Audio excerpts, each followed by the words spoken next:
Bank down. We got a bank down. We can't have anyone freak out there, okay? We've got to keep our composure. We've come too far. There's too much to lose. We've got to keep our composure. What's up, everybody? It's your boy Crypto Bobby. Hope you are having a great day, great night, wherever you are watching or listening in from. Today we got a bank down.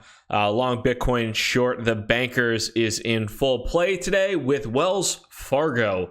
And we'll talk a lot about what's going on. And I think it is really interesting and important to focus on as a whole, because if you are a Wells Fargo customer in the United States, your day is probably, if you've needed access to your money, your day's probably sucked quite a bit. And there's been a lot of headaches and a lot of issues with that. And while there have been an increasing number of articles, of op-eds, of these posts saying Bitcoin is stupid and worthless, there's no need for it, blockchain is stupid and worthless, distributed ledger technology is dumb, days like today go to show some of the issues that Bitcoin and blockchain technology in the future might be able to, solve in a better manner than the systems that we currently have available. So we're about to hop into all of that and more in today's discussion. So in case you either live under a rock in the United States or you might live internationally outside of the US, you might not be familiar with what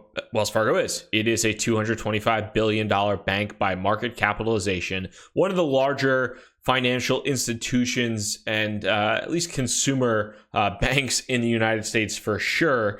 And today, on a number of different occasions, customers were not able to access their banking systems at all. And here's a tweet at 12:44 noontime Eastern from Wells Fargo's official account. We're experiencing system issues due to a power shutdown at one of our facilities initiated after smoke was detected following routine maintenance. We're working to restore services as soon as possible. We apologize for the inconvenience. And that was after two previous tweets apologizing for online banking and mobile app issues, as well as other intermediate outages. Now, interestingly enough, this was not just limited to mobile banking and online banking. You couldn't even process wire transactions. If you called up the bank, the entire system, Wells Fargo was basically crippled, brought to its knees, kneecapped, cut down. It was dead. It was done. For the better part of a few hours, it was literally a non-functioning bank.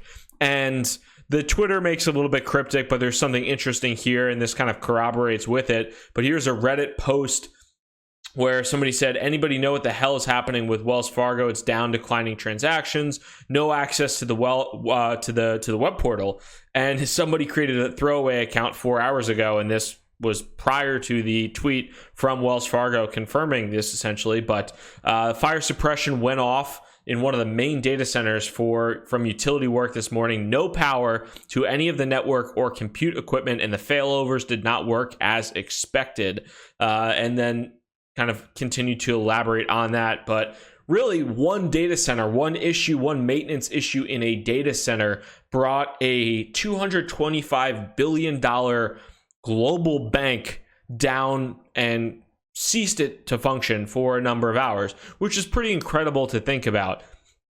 And I mean, even if you tried to log in, this was the only thing, if you're listening on the podcast right now, but the only thing that was showing on Wells Fargo's website, it is now back up as of at least temporarily at 3 p.m. today.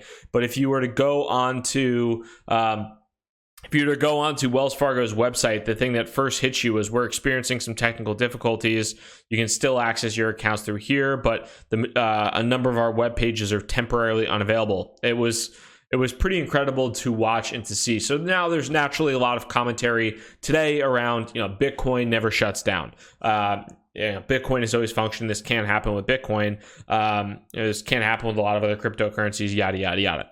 I do think that this is an incredibly interesting thing to see and to watch in real time, because it does go to show the need for distributed technology in the banking space and in the world as a whole. You have this one mega bank again, $225 billion market cap, massive value, bigger than the entire cryptocurrency market as a whole. They were brought down due to a freaking fire alarm in a and maintenance in a data center, which is incredible to think about. So why does this matter at all? Well, number one, for anybody that was actually a Wells Fargo customer today, there were people that were hitting me up on Twitter saying they went to, buy something at a gas station with a debit card. The debit card didn't work. There was somebody that I know that was literally on the phone trying to go through a wire transfer, was on the phone with Wells Fargo, and there was no way that they could do a banking wire transfer today. They literally couldn't do it. Wells Fargo did not have backup systems in place. They didn't have the possibility to do a wire transfer. It was basically impossible to move your money through Wells Fargo for a number of hours today. And that is one of the incredible parts about Bitcoin and about just blockchain technology in general, is the distributed nature of it and the permissionless nature of something like Bitcoin, where you don't need permission from Wells Fargo. If their systems are down, you don't need permission from Wells Fargo to move that technology or to move that Bitcoin somewhere else. And it does go to highlight the issues, the inherent issues with centralization that are across the board. And this goes into cryptocurrency as well and outside of cryptocurrency as well. We've seen it with a number of the data hacks that have happened, whether it was some of the credit rating agencies that were hacked and unveiled a ton of social security numbers, personal information, personally identifiable information, really just terrible stuff across the board. But even too, from a centralized exchange perspective in the cryptocurrency world, if you have your crypto on a centralized exchange, if you're not storing it on a hardware wallet or on a paper wallet somewhere where you don't have control over the private keys, you could be in for a similar scenario there where, just for example, maybe Coinbase goes down, there's a fire in Coinbase's data center, or Gemini's data center, or wherever, Binance's data centers, who knows? But if you're keeping your crypto in centralized exchanges as well, it does go to show some of the inherent risks there and the benefits that you have from a decentralized solution like Bitcoin,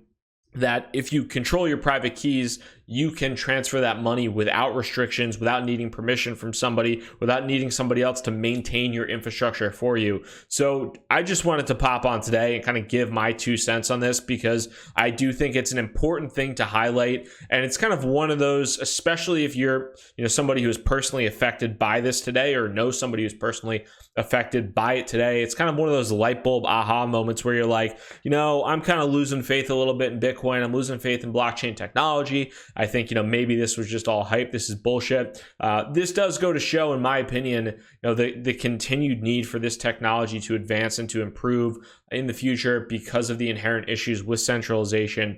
And when you provide your US dollars to a bank, it is the same exact thing as providing those, or not fully. Obviously, there's a lot of different components there, insurance and some other added benefits. But when you have your money in a bank, you don't have access to it much in the same way that if you have your money in a centralized cryptocurrency exchange, you have issues with that as well. But would love to hear your comments on this in the YouTube description.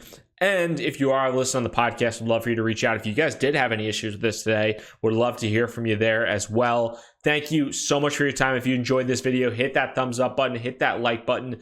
If you are new to the channel by any chance, make sure you subscribe. Thanks so much for your time. Crypto Bobby signing out. Hope you have a good one. Peace.